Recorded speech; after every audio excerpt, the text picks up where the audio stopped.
Hai, salam jumpa kembali dengan Ibu Liliana. Di dalam video pembelajaran kali ini, kita akan membahas tentang pasar dalam perekonomian.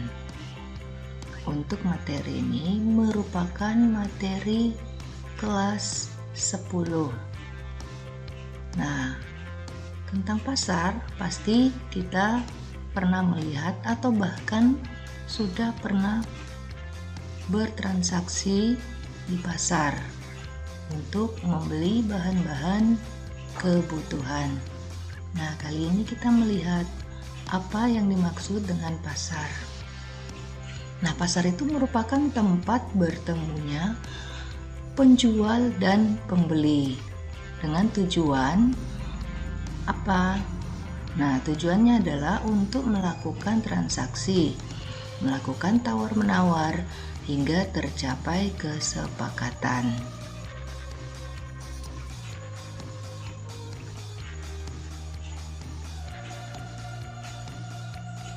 Nah, selanjutnya kita akan melihat peran pasar.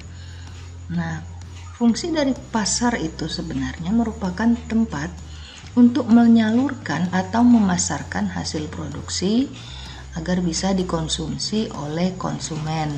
Jadi pasar ini sangat menguntungkan posisi produsen dan juga membantu dari konsumen untuk mencari barang-barang kebutuhan yang mereka inginkan.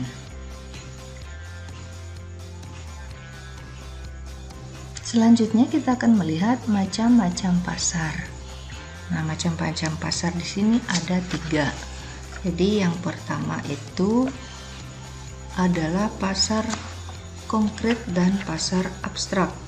Ini adalah pembagian pasar menurut sifat barang atau bentuk kegiatannya. Pasar konkret adalah pasar yang terlihat nyata kegiatannya, sedangkan pasar abstrak adalah pasar yang tidak kelihatan kegiatannya.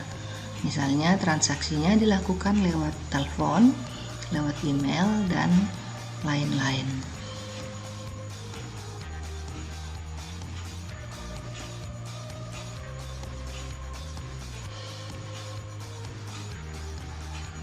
Nah, selanjutnya yaitu pasar menurut waktu pelaksanaannya.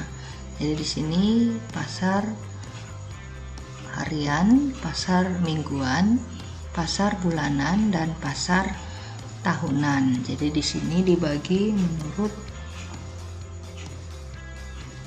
periode pasar tersebut melakukan kegiatan.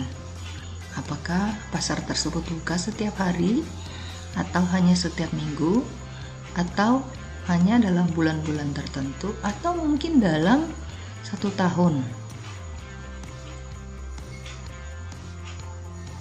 Baik, selanjutnya yaitu pasar menurut luas wilayah kegiatannya, yaitu pasar lokal, pasar nasional, pasar regional, dan pasar internasional. Nah, di sini tentu untuk pasar lokal, wilayah cakupannya hanya melingkupi wilayah-wilayah yang terdekat.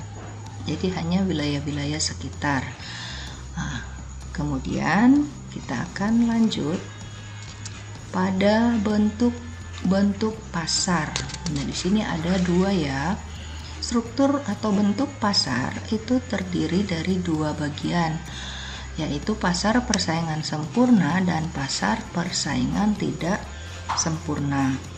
Untuk pasar persaingan sempurna, di sini pasar persaingan sempurna adalah pasar yang terdapat banyak penjual dan pembeli sehingga harga terbentuk berdasarkan mekanisme pasar. Sebaliknya, pasar persaingan tidak sempurna itu bentuk pasar dengan jumlah penjual dan pembeli yang tidak seimbang. Nah, contoh dari pasar persaingan tidak sempurna yaitu pasar monopoli, pasar oligopoli, dan pasar monopolistik. Nah, baik, mungkin untuk materi mengenai pasar dalam perekonomian cukup sekian. Kita akan bertemu kembali di dalam materi berikutnya, tentu di dalam video pembelajaran selanjutnya. Sekian dan terima kasih.